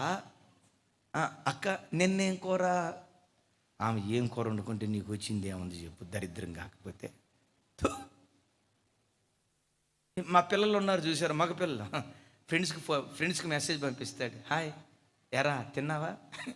ఆడి తింటే నీకెందుకు, తినకపోతే నీకెందుకు? ఆ సమయం బైబిల్ చదువుకో. ఆ మధ్య చెప్పే కదా, ఒకడు నాకు వాట్సాప్ మెసేజ్ పంపించాడు రాత్రి 1 గంట ప్రాంతం. నేను ఏంటో వాట్సాప్ మెసేజ్ అని ఓపెన్ చేసి చూస్తే ఆ వాట్సాప్ మెసేజ్లో ఏముందో తెలుసా? దేవా, అది ప్రార్థన, ఈ రాత్రి నాకు గుడ్ బై చెప్పకుండా ఎవరెవరైతే పండుకున్నారో వాళ్ళందరినీ ఈ రాత్రి దోమలు గుట్టేటట్టు చేయనాయనా. నేను డైల్ చేద్దామని అనుకునే లోపే డిలీట్ చేశాడు. కింద మళ్ళీ మెసేజ్ పంపించాడు, అన్నయ్య ఎవరికో పంపించాల్సింది. నేను అన్నా, ఎవరికి పంపించిన ఈ దరిద్రపు ఎందుకురా, వాక్యం పంపించా.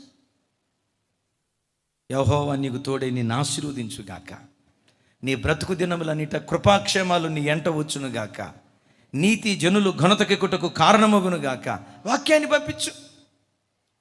యూట్యూబ్లో కొన్ని వేల వర్తమానాలు, 1700 వర్తమానాలు ఉన్నాయి. ఈ వర్తమానాలు షేర్ చేయి. ఏవేవో వాట్సాప్ స్టేటస్లో పెట్టుకునే దానికంటే చూడండి, ఈ పిల్లలు చూసారా, ఈ యవన కుర్రకారు వీళ్ళకి ఎట్ట వాక్యం చెప్తే వీళ్ళని అందుకోగలమో నాకు అర్థం కావట్లా. అటు చూడండి, సెల్ఫీ అంట ఎట్లా అని. ఇంకొకడు ఎట్లా మీకు తెలుస్తుంది, ఎట్లా రమేషనా చింటూ మీకు తెలుస్తున్నారా చిన్న ఎట్లానా? Yeah, self discipline. డిసైపుల్, ఒకడు క్రీస్తుకు డిసైపుల్ కావాలంటే డిసిప్లైన్ ఉన్నటువంటి వాడై ఉండాలి. నీకు వ్యక్తిగత డిసిప్లైన్ లేకపోతే యేసయ్యకు నువ్వు డిసైపుల్గా, యేసయ్యకు నువ్వు శిష్యుడిగా మారలేవు. సమయాన్ని సద్వినియోగం చేసుకునే విషయంలో వ్యక్తిగత క్రమశిక్షణ, సెల్ ఫోన్ వాడే విషయంలో వ్యక్తిగత క్రమశిక్షణ. నిన్ను ఎవరైనా చూసి, అమ్మా నీవే స్థాయికి వెళ్ళాలో తెలుసా? నీ పిల్లల దగ్గరకు వచ్చి ఎవరైనా, బాబో నీ బ్రతుకులో నీ రోల్ మోడల్ ఎవరమ్మా అని నీ పిల్లల్ని ఎవరైనా అడిగితే, నీ పిల్లలు టకామని చెప్పాల్సిన మాట ఏంటో తెలుసా? మా అమ్మే, she is my role model. బాబు నీ రోల్ మోడల్ ఎవరు? సచిన్ టెండూల్కరా? నో. జగన్మోహన్ రెడ్డా? నో. కేసీఆర్ గారా? నో. చెప్పండి, మన మోడీ సారా? నో. నీ పిల్లల దగ్గరికి ఎవరైనా వచ్చి, బాబు నీ రోల్ మోడల్ ఎవరు చూడండి, మీ పిల్లల దగ్గరకు వచ్చి ఎవరైనా, బాబు నీ రోల్ మోడల్ ఎవరు అని నీ పిల్లల్ని ఎవరైనా అడిగితే, నీ పిల్లలు రొమ్ము విరిచి ధైర్యంగా, నా తండ్రి నాకు రోల్ మోడల్, దేవుడు నాకు ఇచ్చిన బ్రతుకులో బ్రతికితే నా తండ్రిలాగా బ్రతకాలి అని నీ పిల్లలు చెప్పుకోగలిగేటట్లుగా ఆ బ్రతుకు నువ్వు బ్రతకాలి. అట్లా కాకుండా ఎవరిలా బ్రతికినా పర్వాలేదు కానీ మా నాన్నలాగా బ్రతకూడదయ్యా. ఒరే ఎందుకురా ఈ మాట అంటున్నావు? తాగుపోతాడయ్యా మా నాన్న, తిరిగిపోతాడయ్యా మా నాన్న, అక్రమ సంబంధాల్లో బ్రతికేవాడయ్యా మా నాన్న, ఎప్పుడు కోపడతాడో ఎప్పుడు ప్రేమను పంచుతాడో అర్థం కాదయ్యా మా నాన్న. నీ పిల్లల చేత నిందించబడే బ్రతుకు నువ్వు బ్రతకటం అది నీకు అవమానం. నీ పిల్లల దగ్గరకు వచ్చి అమ్మా నీ రోల్ మోడల్ ఎవరు? ఓర్పు విషయంలో మా అమ్మేనయ్యా. మా నాన్న చండశాసనుడైనా మా అమ్మ చూపిన ఓర్పు, మా అమ్మ చూపించిన సహనం, మా అమ్మ కలిగిన ప్రార్థనా జీవితం అమోఘం. ఒక స్త్రీమూర్తిలాగా నేను బ్రతకాలి అనుకుంటే మా అమ్మలాగా బ్రతకాలనుకుంటున్నాను అనేటట్లుగా నువ్వు బ్రతకాలి. అట్లా కాకుండా అయ్యా ఎవరిలా బతికినా పర్వాలేదు కానీ మా అమ్మలాగా మాత్రం బతకూడదయ్యా. ఏమైందిరా తల్లి? మా అమ్మకు నోరు ఎక్కువయ్యా. మా నాన్న ఒక మాట అంటే బబుల్గం సాగదీసినట్టుగా సాగదీసి రష్యా ఉక్రెయిన్ యుద్ధం అని ఆగిపోద్ది. కానీ మా అమ్మ యుద్ధం స్టార్ట్ చేసిందంటే వారాల తరబడి, నెలల తరబడి, సంవత్సరాలు కూడానమ్మా మా తల్లి. రష్యా ఉక్రెయిన్ యుద్ధం ఆగేది కానీ కొంతమంది యుద్ధం చేయడం స్టార్ట్ చేస్తే అమ్మ కొంతమంది చూసినప్పుడు మాత్రం దేవదూతకు చెల్లెలరా. అట్లా ఉండకూడదు. నీ పిల్లల్ని ఎవరైనా నీ రోల్ మోడల్ ఎవరంటే ఆ పిల్లలు రొమ్ము విరిచి మా అమ్మే ఆ స్థితిలో వ్యక్తిగత క్రమశిక్షణ కలిగి వ్యక్తిగత క్రమశిక్షణ కలిగి ప్రతి క్రైస్తవుడు బ్రతకటానికి దేవుడు కృప చూపించును గాక. చెప్దాం ఆమేన్. క్రమశిక్షణ నీ విజయానికి పునాది. నేను చదివిన చోట రాయబడిన మాట ఏంటో తెలుసా? ఆర్మీకి బ్యాక్ బోన్ డిసిప్లైన్ అట. ఆర్మీ యొక్క బ్యాక్ బోన్ అంతా డిసిప్లైన్. క్రైస్తవుడి బ్యాక్ బోన్ కూడా డిసిప్లైన్. ఏంటా డిసిప్లైన్? దైవికమైన క్రమశిక్షణ, ఆర్థిక క్రమశిక్షణ, వ్యక్తిగత క్రమశిక్షణ. నాలుగవది అద్భుతమైన వ్యక్తిగతంగా నువ్వు క్రమశిక్షణ కలిగి ఉన్న తర్వాత నీ కుటుంబానికి కూడా ఆ క్రమశిక్షణ నేర్పే వంటి వాడిగా, అంటే కుటుంబ క్రమశిక్షణ కలిగి దేవుని దగ్గర బ్రతకాలి. ఏంటి కుటుంబ క్రమశిక్షణ? మొన్న ఈ మధ్య ఇచ్చాపురం వెళ్ళాను. ఇచ్చాపురం అన్ని కుటుంబాల నుంచి రక్షించబడిన విజయ్ కుమార్ గారు, నాకు తెలిసి కోటీశ్వరుడు. ఆయన ఉన్న ఇల్లే ఒక ప్యాలెస్ లాగా ఉంటుంది. ఆ 2 రోజులు ఇచ్చాపురం వెళ్ళినప్పుడు ఆ ఇంట్లో నేనున్నాను. మంచి భక్తి కలిగిన, ప్రేమ కలిగిన దైవికమైన కుటుంబం. ఆయన చెప్తూ అయ్యా నా కూతురు ప్రతిరోజు ఉదయం నాకు ఫోన్ చేస్తుంది. ఫోన్ లిఫ్ట్ చేసిన వెంటనే అమ్మా బాగున్నావా అని అడగను, అల్లుడు ఎట్లున్నాడు అని అడగను, మనోడు ఎట్లున్నాడు అని అడగను.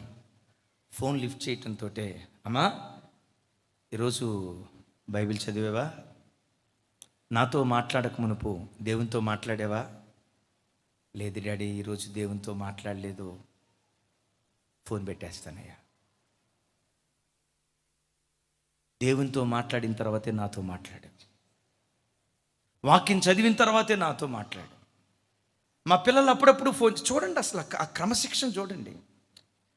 మా మనవడు అప్పుడప్పుడు ఫోన్ చేస్తాడు, తాతయ్య బాగున్నావా అంటాడు.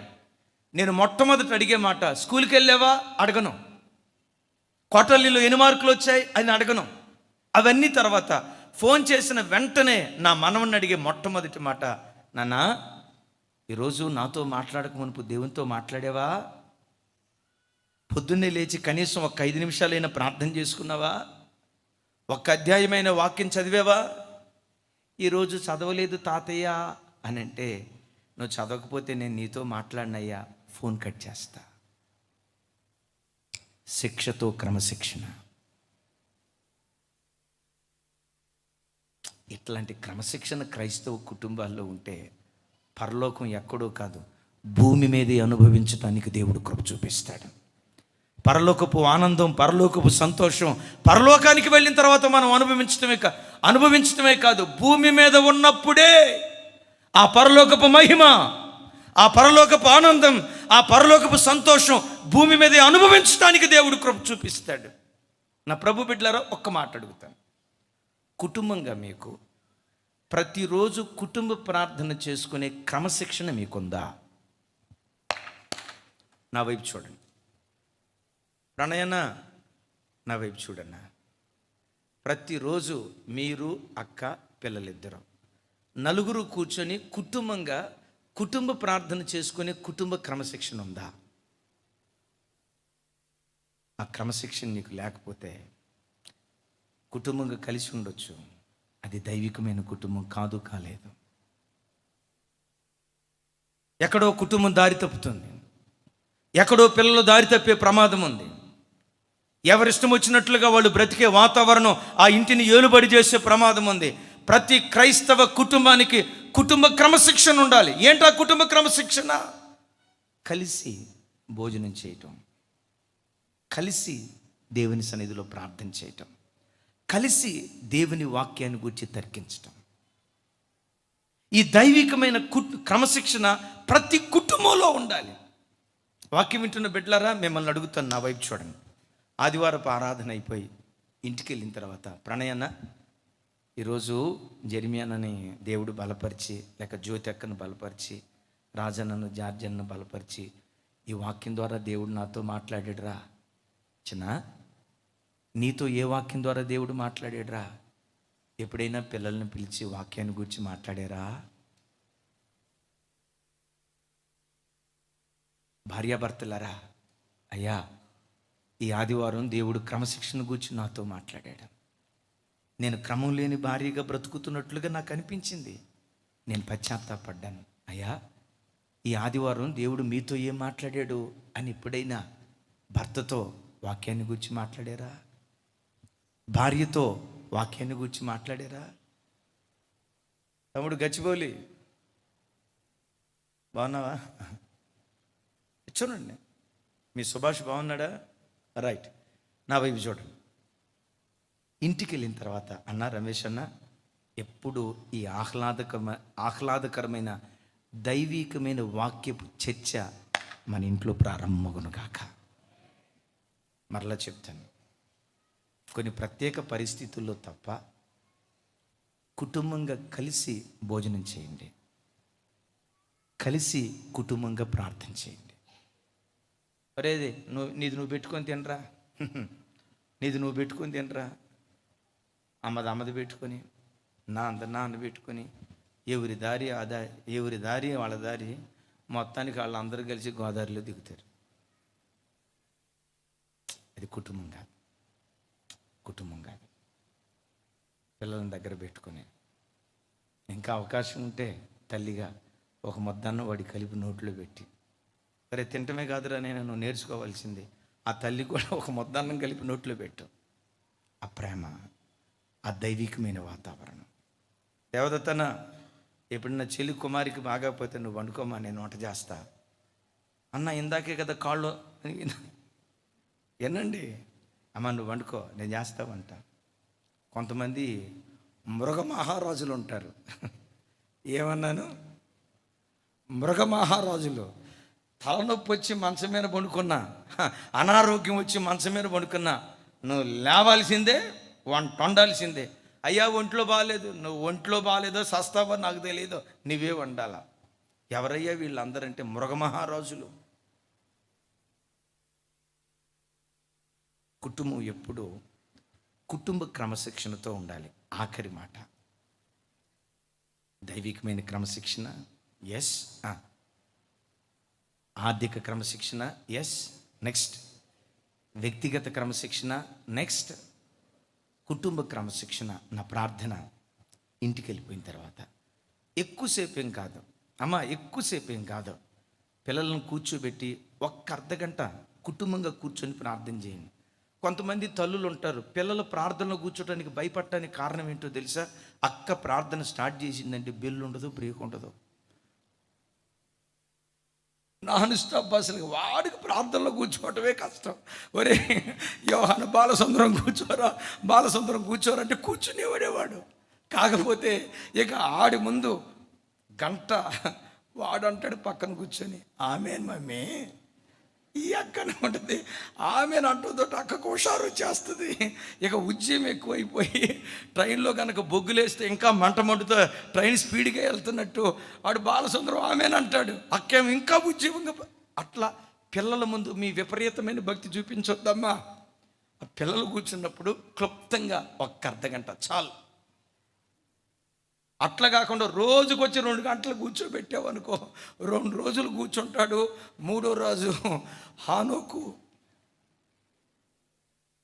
కనపడకుండా పోయాను. వాడు ఎక్కడున్నావురా అంటే బిహెచ్ఎల్ బస్ స్టాండ్ దగ్గర ఉన్నాను మమ్మీ. ఏమైందిరా? బండికి పంచర్ అయింది. పంచర్ కాకపోయినా అయిందని చెప్తాడు. మరి ఎప్పుడు వస్తావురా? 9:30 తర్వాత మమ్మీ.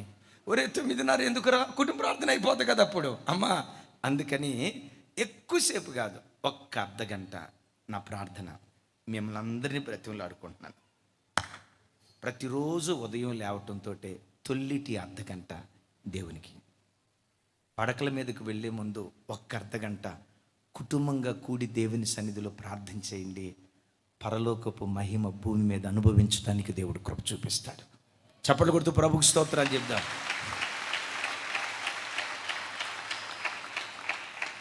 ఆఖరిది సంఘ క్రమశిక్షణ. అమ్మా సంఘ క్రమశిక్షణ కూర్చునే విధానం ఉంటుంది చూసారా? స్కేల్ పెట్టి గీత గీసినట్లుగా లైన్గా. మిలిటరీ వాళ్ళు చూసారా? మిలిటరీ వాళ్ళు నిలవబడిది ఇంచు కూడా తేడా రాదు, అక్కడ గీత గీసినట్లుగా. వాటన్నిటికంటే విశేషంగా సంఘ క్రమశిక్షణ ఏంటో తెలుసా? 9:30కి ఆరాధన, సెకండ్ సర్వీస్. 9:40కి రావటం క్రమం తప్పిన బ్రతుకది. 9:50కి రావటం క్రమం తప్పిన జీవితం అది. 9:30కి ఆరాధన అయితే 9:25 మందిరానికి రావటం సంఘ క్రమశిక్షణ పాటించిన వాళ్ళు అవుతాం. నీ ఇష్టం వచ్చిన సమయానికి నువ్వు వస్తే సంఘ క్రమశిక్షణకు నువ్వు లోబడిన వ్యక్తివి కాదు అన్న సంగతి నువ్వు ఆగ్రహించు. సంఘానికి వచ్చిపోవటమే కాదు, సంఘంలో ఏదో ఒక పనిలో, ఏదో ఒక పరిచర్యలో, మందిరం ఊడ్చే పనిలోనో, మందిరం కడిగే పనిలోనో, కోయూరుతో కలిసి పాటలు పాడే పనిలోనో, ఆ కెమెరా పనిలోనో, ఎడిటింగ్ పనిలోనో, మెట్టుకు ప్రతి వారు దేవుని సన్నిధికి వచ్చిన తర్వాత పని కలిగిన వారిగా దేవుని మందిరంలో బ్రతుకుదుంగాక చెప్తాం. ఆమేన్. అయితే ఒక్క మాట చెప్పి ఇక నేను ముగిస్తాను. ఈ దైవికమైన క్రమశిక్షణ శిక్షతోనే కాదు, నీకు నీవు స్వీయ శిక్షణ ద్వారానే ఈ క్రమశిక్షణ మనకు రాదు. మీకు నాకు క్రమశిక్షణ నేర్పేవాడు పరిశుద్ధాత్మ దేవుడు. పరిశుద్ధాత్మని శిక్షణలో ఎవరైతే బ్రతుకుతారో పరిశుద్ధాత్మ దేవుడు క్రమమైన రీతిలో నిన్ను నడిపించునుగాక. గలతీ పత్రికలో అపోస్తులైన పౌలు గారు మాట్లాడుతూ ఓ చక్కటి మాట అంటాడు చూడండి. గలతీలకు రాసిన పత్రిక, తమ్ముడు చదువుచిన 5:25.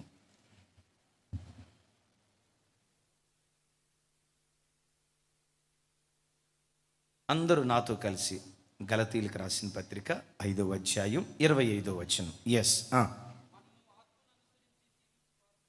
మనము ఆత్మను అనుసరించి జీవించిన వారమైతిమా. ఎట్లా నడుచుకుంటామట అంటే పరిశుద్ధాత్మ దేవుడు ఎవరో తెలుసా? నీకు క్రమాన్ని నేర్పేవాడు, క్రమశిక్షణ నేర్పే ఒక అద్భుతమైనటువంటి శిక్షకుడు ఆయన. నీకు తెలుసా, జీవితంలో యేసుక్రీస్తుని అంగీకరించినట్లుగానే పరిశుద్ధాత్మను అంగీకరించి, చెలిమా నీ హృదయంలోకి పరిశుద్ధాత్మ దేవుడిని ఆహ్వానిస్తే నీ లోపట ఉన్న ఆత్మదేవుడు దైవికమైన క్రమశిక్షణ నీకు నేర్పుతాడు, ఆర్థిక క్రమశిక్షణ నీకు నేర్పుతాడు, వ్యక్తిగత క్రమశిక్షణ నీకు నేర్పుతాడు, ఓ కుటుంబాన్ని ఎట్లా కట్టుకోవాలో కుటుంబ క్రమశిక్షణ నేర్పుతాడు. వాటికి మించి సంఘములో ఎలా నువ్వు నడుచుకోవాలో ఆ క్రమాన్ని నీకు నేర్పుతాడు. క్రమాన్ని నేర్పే అద్భుతమైన బోధకుడు ఈ ప్రపంచంలో ఎవరైనా ఉన్నారంటే అద్భుతమైన శిక్షకుడు పరిశుద్ధాత్మ దేవుడు. ఒకటే మాట చెప్తాను, ఈ రోజు నుండి క్రమశిక్షణ కలిగిన క్రైస్తవులుగా మనం బ్రతికితే ఈ క్రమశిక్షణే భక్తి జీవితంలో నేను శిఖరాల మీద కూర్చోబెట్టును గాక. ఈ క్రమశిక్షణే నీ విజయానికి పునాదిగా మార్చబడును గాక. ఈ క్రమశిక్షణే ఆధ్యాత్మిక ఎత్తులకు వెళ్ళటానికి దేవుడు కృప చూపించును గాక. ఒక మాట అడుగు, దేవా ఈ క్రమశిక్షణ నాకు కావాలి.